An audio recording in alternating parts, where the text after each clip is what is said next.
Well, good morning, good afternoon, whatever your time zone might be.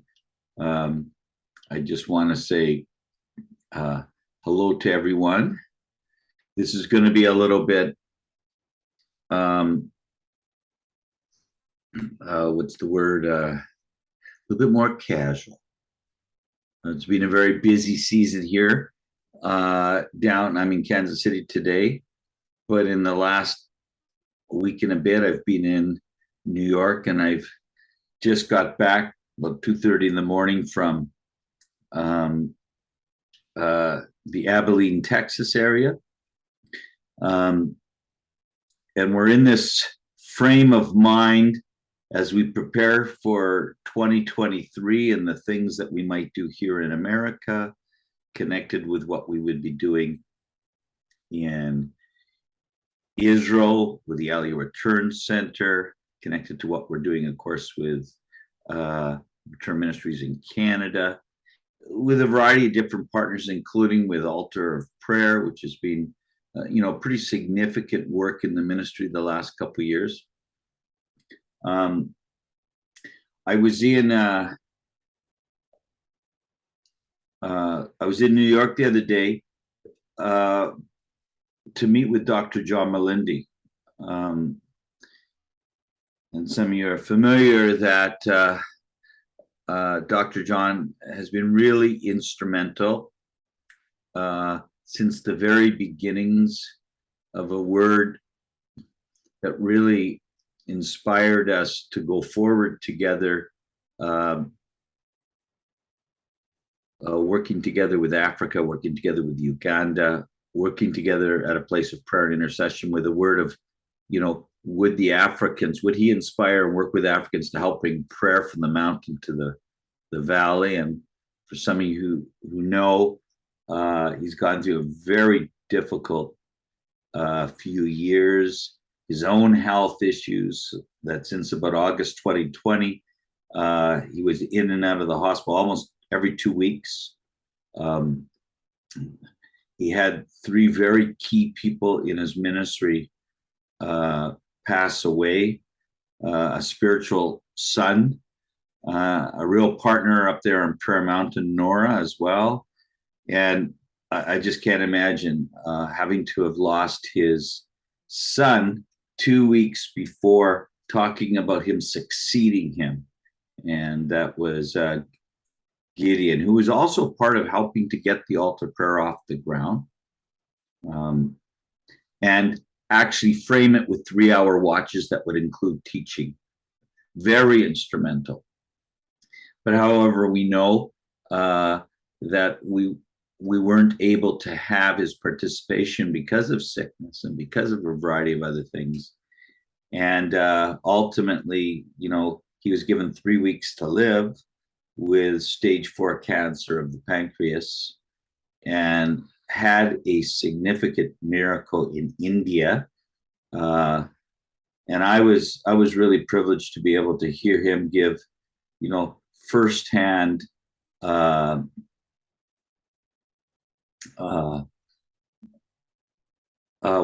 firsthand testimony to this miracle in India. A doctor that had been with 33 years in surgery basically says he's never seen such a miracle. And I mean, when you've been told that you're about to die, we can only extend your life with chemotherapy, with a little bit of surgery, we can only do our best, no promises. And then all of a sudden they do the surgery, and now you're getting the report, they sew you back up, they come in and they say there's no cancer. A nurse had to that was with Dr. John had to say, don't you get it? There is no cancer. It was like, you're going to live. Your life has obviously been extended. It was, so just to hear that, I just can't imagine how hope came into him. So I was really, really privileged to have just a little bit more than 2 days of fellowship with him, to hear these stories. I think the encouraging thing that I heard, and perhaps the reason why I went there, one of the main reasons was because he sensed God had spoke to him when he was in Jerusalem just recently, before he went up to the Aliyah Return Center again. And that was to return to some of the works that we had been talking about prior to him getting sick in August. He shared a word with me. Oh, and it's still working me, and I can never do the justice of the way the Lord has spoken to him on it. But when somebody inspires you out of the word, it just like sometimes it sets you on a different study course. But he shared the word out of John chapter 4. My food, said Jesus, is to do the will of him who sent me and to finish his work. John chapter 4:34. And this is a response that Jesus gives to his disciples, who are sort of like wondering, have you eaten? And he defines his food as connected to the will of his Father. And he said, I do the will. My food, to Jesus, is to do the will of him who sent me. So this is Jesus's diet, and to finish his work. That word finish is also the same word in the Greek that means to perfect, perfect his work. But Dr. John shared it from a word that means to fulfill or finish. Is that he says, do we take the time as disciples of Jesus to number our days, to actually, and one who's just faced death, has had to experience death, it really brought him into a frame of mind of what is the will of God in my life, and what do I have to do to feel that I have perfected it, I have finished it, I have fulfilled the race that's being set for me. And Jesus, he knew what he had to do. He had a goal, and he kept at it. He stayed focused and consistent, regardless of what the weather was happening around him, regardless of the circumstances. He didn't come off or out of his race. He worked towards the point where he knew he had completed. He had finished it. We read about that in John chapter 17. The Apostle Paul, he knew when his time had come. Isn't that a wonderful thing to be able to know? It just inspired me to have, oh God, I want to know, where my work begins and where does it end. And so that I can track with you, on my progress, as opposed to just have wishful thinking, but that there's a directive. And so as we were able to fellowship over this word, it was really, really significant, especially when I'm in this season and time of preparing for next year, and I'm looking at it from the perspective of the different ministries I'm involved in and some of the things that are happening in the different ministries that I'm involved in. And so, it's a word for a person who's in, leads in ministry, but I think it's also a word for us who leads in a family. I think it's a word for us for one who might lead in a community, and is just, what is the will of God in my life? What does it look like from a time reference? To be able to consider that I have fulfilled it or finished it or perfected it, what does that look like? And to be able to establish goals and markers and evaluations along the way. And I, growing up in a family with my own dad, it was like he was always, Dean, what's your goal? What's your objective? I mean, since you're a little kid, it was always like, what's the vision? What does it look like? How are you doing in it? And so, I mean, I was sort of like, I couldn't get away from it with my own father. And I believe the Lord put him in my life to help me to see that. And so it was a refreshment to really be able to sit with Dr. John. Amazing testimony, amazing miracle. And yet to hear and be encouraged that, because at one point I was talking to him about dying, and now I'm talking to him about living. And of course, when you're talking about somebody who's dying, he was a part of helping to get something off the ground with you as it relates to altar of prayer.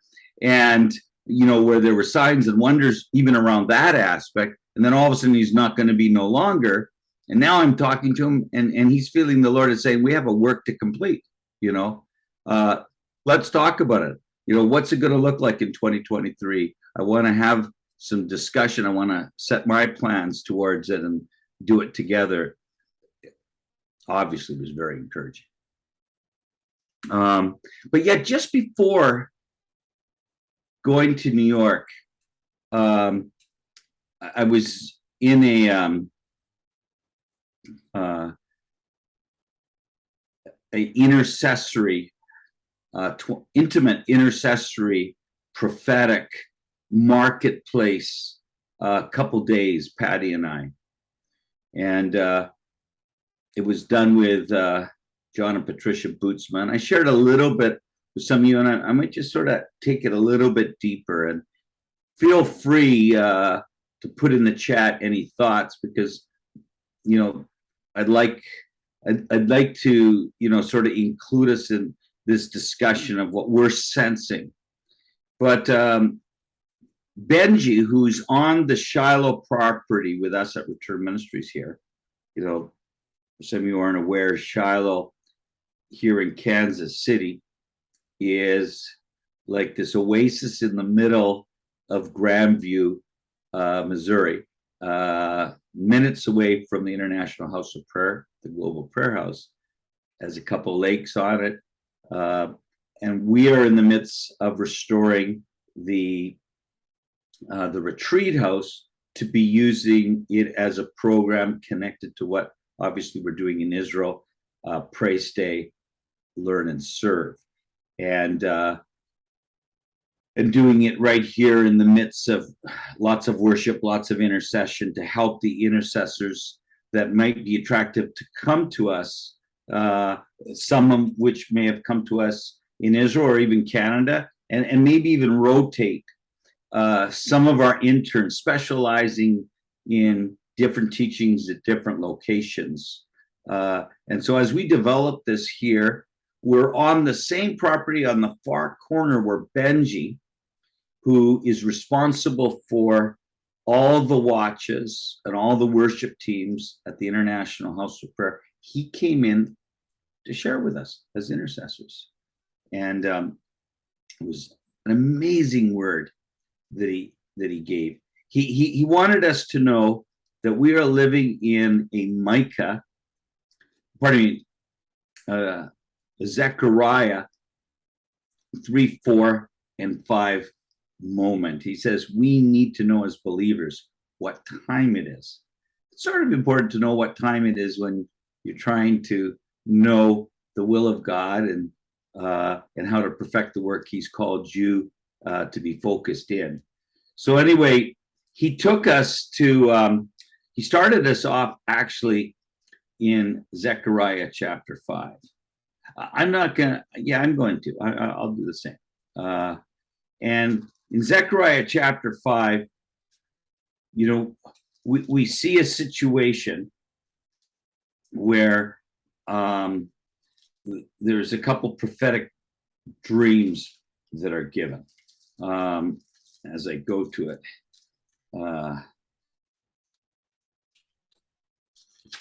make a right turn after Haggai. In this Zechariah 5, we see that there's this scroll that's flying through the air, a flying scroll. And the question is, what do you see?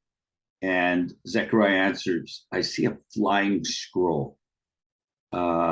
And he goes on to say, this is the curse that is going on over the whole land. But according to what it says on one side, every thief will be banished. And according to what it says on the other, everyone who swears falsely will be banished. The Lord Almighty declares, I will send it out, and it will enter the house of the thief and the house of him who swears falsely by my name. It will remain in his house and destroy it, both its timbers and stones. You really see a picture of judgment, don't you? And then he goes on to say, then the angel who was speaking to me, verse 5, came forward and said to me, look up and see what this is that has appeared. And I asked, what is it? He replied, it is a measuring basket. And he added, this is the iniquity of the people throughout the land. Then the cover of the lead, the cover of lead was raised, and there in the basket sat a woman. He said, this is wickedness. And he pushed her back into the basket and pushed the lead cover down over its mouth. And then I looked up, and there before me were two women with the wind in their wings. They had wings like those of a stork. Anyway, I won't go into that as much as to say that we're seeing this picture of wickedness, a curse going through the land, and judgment. And Benji said, we are living in judgment. And many of us don't even know it. Wickedness. We're living in a canceled culture. And he went on to discuss, that if you believe in the Bible, if you believe in Jesus, if you believe in Israel, these are things that are marking you as being canceled. If you believed in any of these things 50 years ago, it was all right. But now we're a minority in a culture that cancels out this, that there is the wickedness, some wickedness that's happening around us. Many of us could say, I could never imagine that I could live to see this day of such overt wickedness, corruption happening around the world. So he wanted to just really say there's some pretty deep ugliness happening out there. And we need to have our eyes open to it. But then he backed up to Zechariah 3 and 4. And he did something for me that I can't say that I've focused on or saw it in any great revelation. But he more or less said Zechariah 3 is about Joshua, and Zechariah chapter 4 is about Zerubbabel. And yet they were two men of God given a stewardship and a responsibility, a race to run, a work to perfect. And for all intents and purposes, they failed. And to the extent that as a result of their failure, did God write them off? And he wanted us to know, this isn't the God that we serve. He doesn't write off people when they fail. He gives them time sometimes to wallow in their failures. But the word of his mercy endures forever is pretty deep here. Because for Joshua, all of a sudden, we see this guy lifted up and standing before the angel of the Lord. And sure enough, there's Satan all excited in the midst of one's failure, accusing Joshua. And the Lord said to Satan, the Lord rebuke you, Satan, the Lord who has chosen Jerusalem. So in the midst of this rebuke, we see this vision of Jerusalem pop in. Is this not a man, a burning stick snatched from the fire?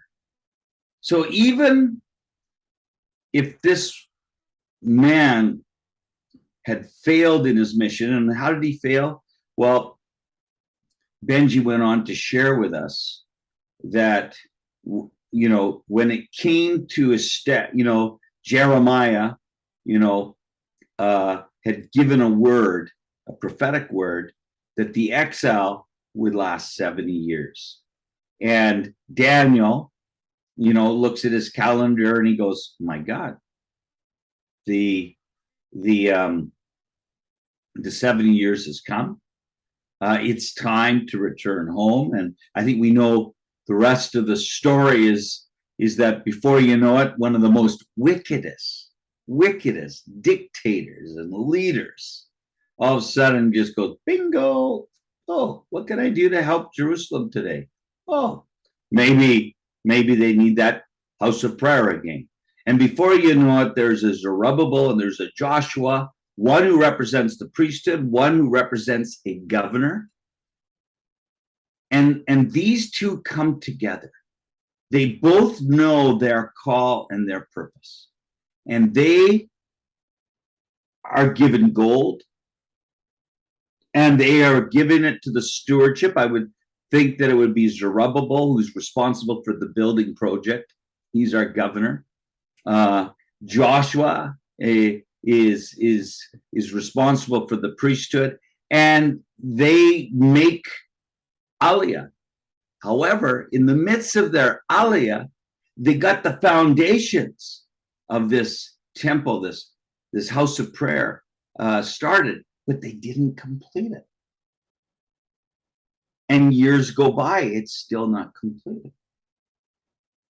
So how does God handle this? He sends another prophet. We know him by the name of Haggai. Haggai shows up on the scene and he goes, hey, it's not enough that God has kept his word, that you could go home and restore your temple, that you could live here again. But what are you doing? He goes, the gold and silver is mine, saith the Lord. What are you doing with this gold and silver? You're building your own houses? While the house of God remains in its ruins. And he gives a strong word of reproof and rebuke. And it took a little time for these ones living in the land of Israel to get adjusted to what they're supposed to be doing. And before you know it, they get back to the work of the temple. Back to Zechariah. This would seem to be a part of what happens. You need the mercy of God. It got so bad that I guess Joshua did, maybe lost sight of what he was doing. He didn't even know, it would seem, that his garments were filthy. That the Lord not only rebuked Satan, but he takes a look at Joshua, who was dressed in filthy clothes, 3:3, as he stood before the angel. And the angel said to those who were standing before him, take off his filthy clothes. Then he said to Joshua, see, I have taken away your sin, and I will put rich garments on you. That the mercy of God didn't take away the call and the purpose. He wanted to help Joshua finish and perfect and fulfill the work that he was originally called to do. And before you know it, he's coming alongside and not condemning, but actually assisting him and encouraging him, removing shame and guilt and everything else that ultimately I'm sure would be conjured up. And he puts him on the path to finish his work. Zechariah chapter 4. Then the angel who talked with me returned and wakened me as a man is awakened from his sleep. Sometimes in the midst of the call and the purpose God gives us, we can fall into a little bit of a stupor. And it would almost be like we were sleeping through some major chapters of the Bible stories he'd allowed us to be in. He asked me, what do you see? And I answered, I see a solid gold lampstand with a bowl at the top and 7 lights on it with 7 channels to the lights. And there are 2 olive trees by it, one on the right of the bowl, the other on the left. Patty and I, we just loved the diagram that Benji put on the whiteboard. He said there was something new that God was doing. He took this menorah, okay, that would be in the holy place, and he's got two olive trees on either side of it, to the extent that, they're right from the tree, the oil is going into a bowl that perhaps is sitting on top of this menorah with 7 pipes that would go down to each lamp. It was just like there would be this quickening of the work, to the extent that we read on in verse 6. So he said to me, this is the word of the Lord to who? To Zerubbabel. Not by might nor by power, but by my spirit, says Lord Almighty. I don't think I'm ever going to be able to read this verse the same way, because I'll quote, not by might nor by power, but by his spirit, saith the Lord. But I'll leave out the word Zerubbabel. But now when I'm going to say Zerubbabel, I'm going to see the mercy of God. Because the mercy of God is saying, hey, you may have messed up. But I still have a call in your life. I still have a purpose in your life. And he goes on to say, verse 7, what are you, O mighty mountain? And he goes, but before Zerubbabel, you'll become level ground. He's just instilling faith, courage, boldness, a fresh and new way of cooperating with the Spirit of God for the work that he's been called to do. And then I can't even imagine this. Then he will bring out the capstone to shouts of God. Grace, grace, grace, grace. What incredible grace. I don't know where you are in your walk with the Lord, but maybe you've felt that maybe I haven't fulfilled all that God's asked me to do. Just check in to see how God dealt with Zerubbabel. Just check in to see how he dealt with Joshua. Sometimes when we read the scriptures, we don't read them literally. We read them inputting, what we want to see in it. We use these scriptures, yet not seeing that the character of these scriptures, and just as the Apostle Paul tells us that these words were written down for those who are living in the end times. I don't know about you, but this just fills me with faith, fills me with hope, shows me the love of God. The 3 things that remain, just come alive in me. He says, Zerubbabel, you started the work, you're going to finish the work. You're going to put the capstone on. Yeah.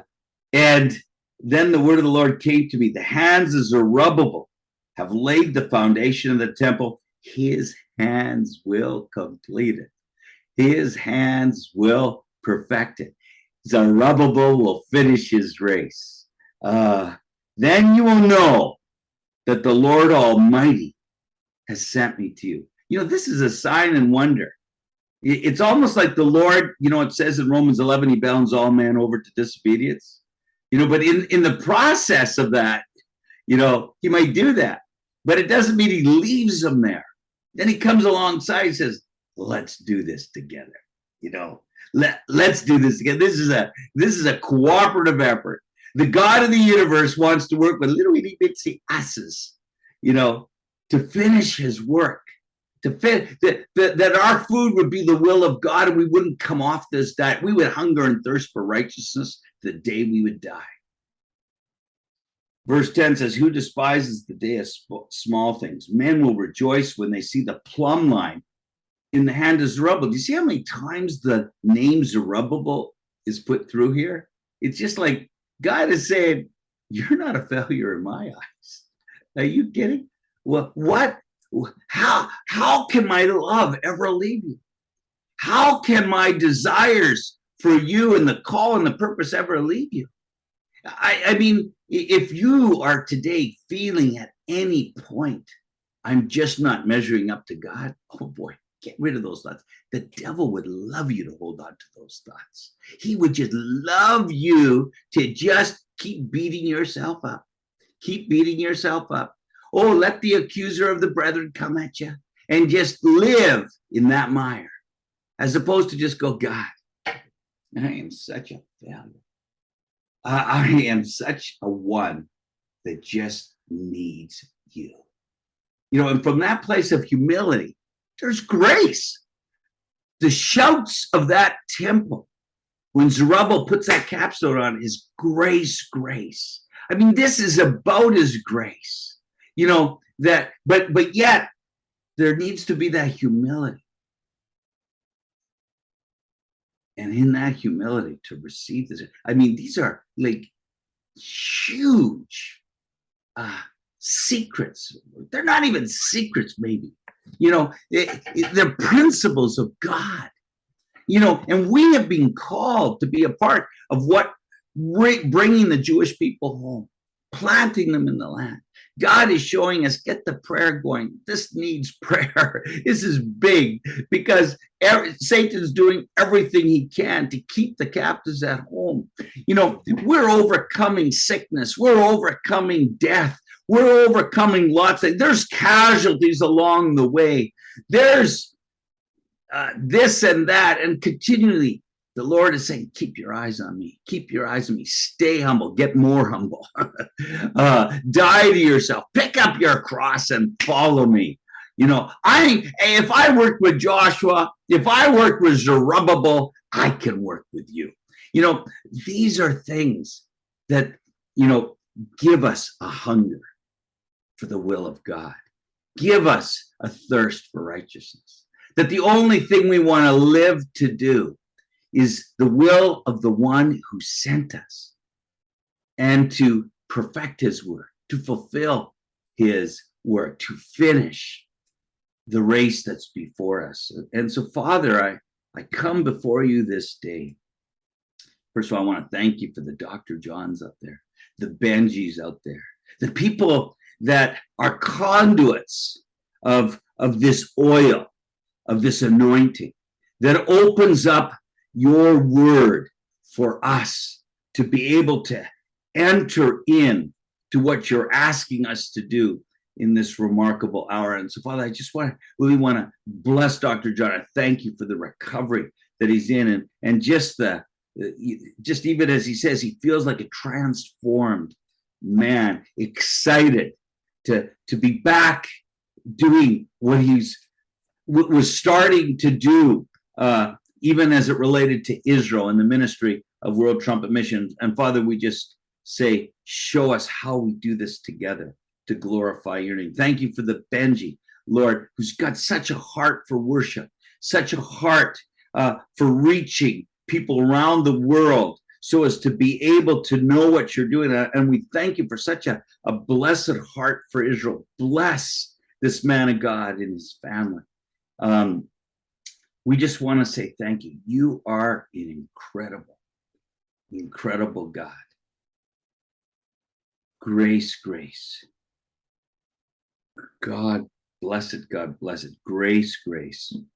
Lord, I just pray for those that are with us today, those of us that might be listening in afterwards. Lord, I pray that you would help us to put our eyes on you, see things your way, connect with you, oh God, from that place of mercy that endures forever, grace that abounds, especially in the midst of humility.